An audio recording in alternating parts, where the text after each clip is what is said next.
nama saya Sri Wahyuni. Saya adalah mahasiswa Universitas Harapan Bangsa Purwokerto.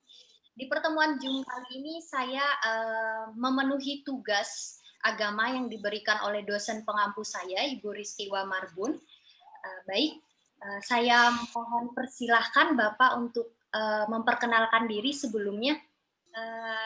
Saya persilahkan dulu Bapak untuk memperkenalkan diri Bapak. Ya. Saya Pendeta Yusak Sipri. Saya berasal dari NTT. Ya. Istri 1 dan 3 anak, Gembala Sidang GBI Rock Meltel. Ya, Purwokerto. Oh ya. Nah itu. Ya. Kalau panggilnya apa? Ningsi apa Sri? Panggil aja Yuyun, Pak. Yuyun? Ya. Yuyun asli mana, Yuyun? Saya asli Kalimantan, Pak. Kalimantan? Iya. Namanya kayak orang Jawa namanya. Iya. Kalimantan. Oh, Kalimantan. Iya. Oke. Ya, Yuyun mau ngobrol apa, Yuyun? Ini Pak, saya mau membahas mengenai hukum mati, Pak.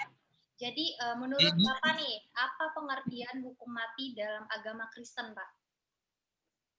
Mati. Hukum mati.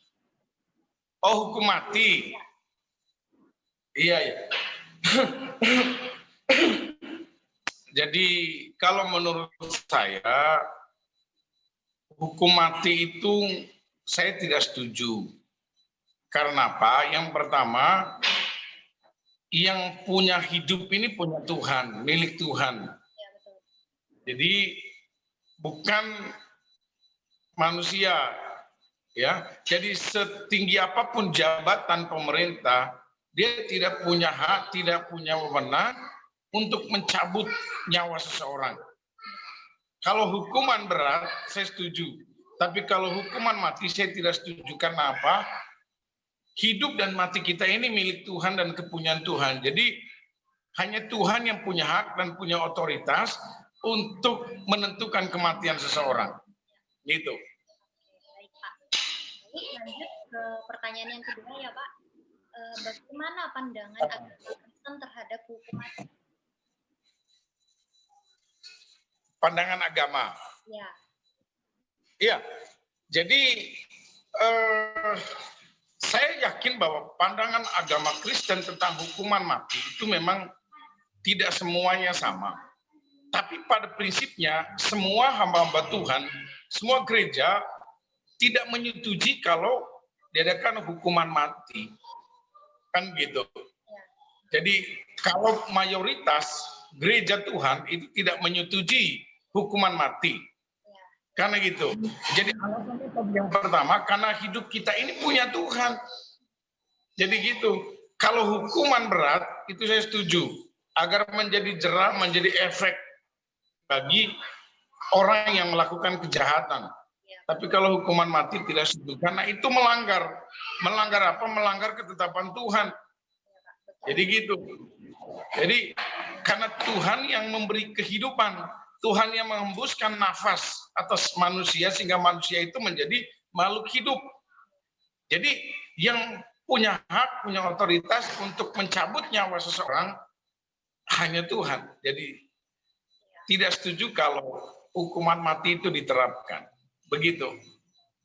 Baik Pak, kita masuk ke pertanyaan terakhir. Ya. Hukum mati itu termasuk dalam dosa besar menurut Bapak? Kalau di Kristen itu kan sebenarnya tidak ada istilah hukum dosa besar dan dosa kecil ya. Jadi semua dosa. Tapi menghilangkan nyawa manusia, dosa besarnya itu kan itu biar saja dilihat dari sisi Tuhan. Kalau dari sisi manusia kita nggak bisa berkata bahwa itu termasuk dosa besar apa dosa kecil kan gitu. Karena di dalam Alkitab kan tidak menjelaskan secara detail atau secara apa namanya khusus bahwa hukuman mati itu termasuk dosa besar. Kan nggak dituliskan sedemikian rinci. Tapi paling tidak bahwa kita harus memahami bahwa hukuman mati itu dosa karena kita mengambil alih haknya Tuhan. otoritasnya Tuhan. Jadi begitu. Nah, kalau kita mengambil alih hanya Tuhan, itu dosa. Nah, sebesar apa dosanya itu, ya hanya Tuhan yang tahu. Jadi gitu. Karena kita nggak menganut hukum dosa besar dan dosa kecil. Kan gitu. Baik, saya rasa hanya itu yang ingin saya tanyakan kepada Bapak. Terima kasih banyak Pak atas waktu dan kesempatan yang Bapak. Posisinya di mana ini? Saya di Purwokerto, Pak. Shalom, nama saya Sri Wayuni. Di pertemuan Zoom ini, saya akan mewawancarai teman saya dengan topik operasi plastik. Nah, saya persilahkan Anda untuk memperkenalkan diri Anda sebelum kita masuk dalam wawancara.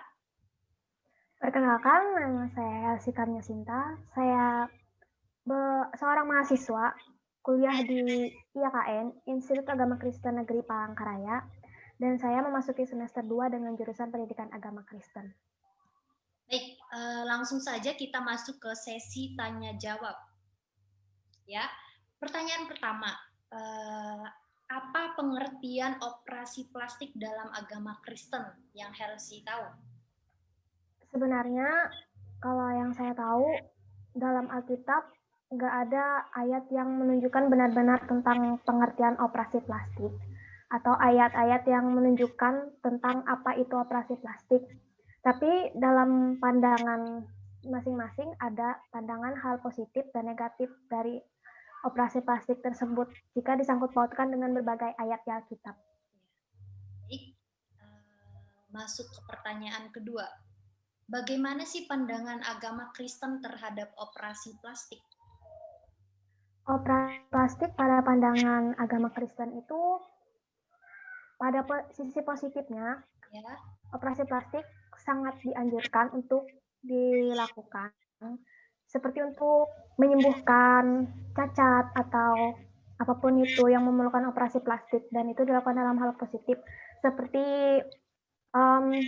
Tuhan Yesus yang menyembuhkan orang-orang yang sakit itu, sehingga operasi plastik ini lebih baik digunakan untuk hal positif, untuk menyembuhkan berbagai seperti cacat atau penyakit seperti sumbing di mulut ataupun hidung.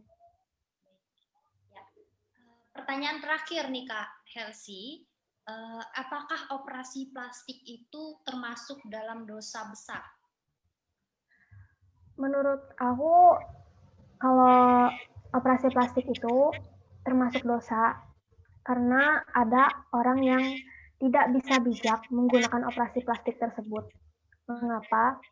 Karena mereka menggunakan dan melaksanakan operasi plastik hanya untuk kepuasan diri, seperti untuk pada wanita biasanya untuk mempercantik diri, memajukan hidung, mengencangkan dada atau pinggul, seperti ya mereka lebih untuk memuaskan diri sendiri.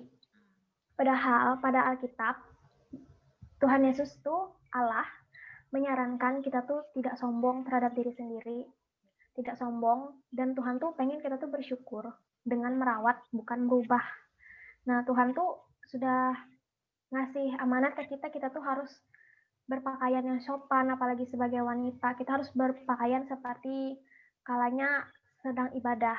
Itu permintaan dari Allah sendiri. Jadi, kalau dalam hal negatif untuk memuaskan diri, itu tuh menurut aku sih dosa. Karena besar ya Kak?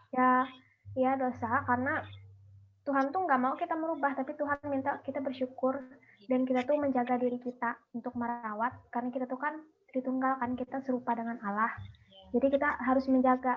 Dan Allah pun nggak memandang kita dari fisik sempurna kita, dari kecantikan atau ketampanan, tapi dari hati kita. Ya Pak. Mantap ya, mungkin sekian saja wawancara kita hari ini Kak. Memang singkat. Terima kasih banyak ya Kak sudah meluangkan waktu Kakak untuk diwawancarai. Saya ucapkan terima kasih banyak. Sama-sama.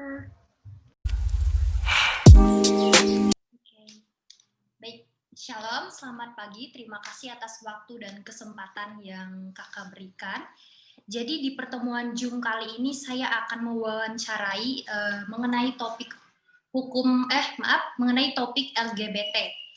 Sebelumnya saya akan memperkenalkan diri. Perkenalkan, nama saya Sri Wahyuni. Saya dari Universitas Harapan Bangsa Purwokerto, sedang melakukan tugas dari dosen saya, dosen Ibu Agama, tentang LGBT. Jadi langsung saja Kakak untuk memperkenalkan diri dulu sebelum kita masuk ke topiknya. Terima kasih. Oke. Terima kasih Sri Wahyuni untuk perkenalanmu. Tak kenal maka tak sayang, ada pepatah katakan demikian. Karena itu kita kenalan dulu. Perkenalkan, nama kakak adalah Nadi Kodun. Kakak adalah mahasiswa IAKN Palangkaraya, Kalimantan Tengah, jurusan Teologi Kristen. Alamat kakak di Kerembangkirai, Kota Palangkaraya, Kalimantan Tengah juga. Kakak asli Dayak. Oke, sama Kak. Mungkin itu aja yang bisa kakak. Iya, saya juga Dayak. Apa, Dek? Saya juga asli Dayak. Dayak mana, Dek? Hah? Kenapa? Dayak mana? Dayak Ngaju. Dayak asli. Sama. Cuman saya ngerantau gitu. Ya, Dek. Oke, langsung saja kita masuk ke topiknya ya, Kak. Pertanyaan pertama. Menurut Kakak, pengertian LGBT dalam agama Kristen itu apa ya, Kak? Pengertian LGBT, lesbian, gay, biseksual, transgender dalam pemahaman kakak, paradigma kakak, LGBT adalah dosa. Udah simpel itu aja deh. Dosa dan nggak ada lagi yang harus dikuatkan lagi karena LGBT adalah dosa karena firman Tuhan katakan di dalam firman-Nya bahwa manusia itu diciptakan agar berpasangan. Lalu kalau manusia jatuh dalam LGBT, intinya adalah dosa. Kalau dalam pertanyaan yang pertama ada yang ajukan, itu adalah dosa dalam pandangan Alkitab. Ya, baik. Cukup untuk pertanyaan pertama. Langsung saja kita masuk ke pertanyaan yang kedua, yaitu bagaimana pandangan Alkitab terhadap LGBT, Kak? Ya, sekali lagi seperti yang pertama tadi, pandangan Alkitab itu adalah dosa karena begini deh. Ada yang memilih untuk tidak menikah dan ada yang memilih untuk menikah. Seperti Rasul Paulus, dia memilih untuk tidak menikah. Sebenarnya dia mempunyai kesempatan untuk bisa mengalami atau menikah seperti kawan-kawan sepelayanan yang lainnya. Namun dia memilih untuk mengkhususkan dirinya untuk Tuhan. Itu tidak salah. Tetapi untuk mereka yang jatuh dalam LGBT, lesbian, gay, biseksual, dan transgender dan yang lainnya, menurut kakak atau pandangan Alkitab, itu tidak dibenarkan. Sekali lagi, Alkitab tidak pernah membenarkan LGBT. Alkitab menentang hal itu. Dan sekali lagi, ketika Adam yang pertama diciptakan, Tuhan berpikir dan berkata bahwa tidak baik manusia itu seorang diri, maka aku ciptakan dari tulang rusuknya penolong. Karena itu hadirlah Hawa dari tulang rusuk Adam. Karena itu manusia itu harus berpasangan. Tapi untuk mereka yang memilih untuk tidak menikah, mereka mungkin saja mengkhususkan diri untuk Tuhan. Ya, terima kasih banyak, Kak. Jawabannya sangat memuaskan. Langsung saja yang pertanyaan ketiga, Kak. Apakah dosa ini dapat diampuni? Ya. Banyak yang mengatakan bahwa dosa ini terlalu berat. Memang berat sih, karena ya kali gitu kan, kamu udah diciptakan Tuhan untuk berpasangan, tapi kamu memilih untuk melakukan dengan sesama jenis gitu. Pertanyaannya, apakah dosa ini bisa diampuni atau enggak? Jawabannya sangat simpel deh. Dosa yang tidak bisa diampuni adalah ketika engkau menolak Yesus Kristus sebagai Tuhan dan Juru Selamat, dan ketika engkau menghujat Roh Kudus. Setiap dosa bisa diampuni, seburuk-buruk apapun dosa orang itu dia bisa diampuni. Tetapi dosa yang tidak bisa diampuni adalah ketika dia menolak Yesus Kristus Tuhan sebagai Juru Selamat atas kehidupannya. Yang dibenci itu yang dibenci itu dosanya, bukan orangnya.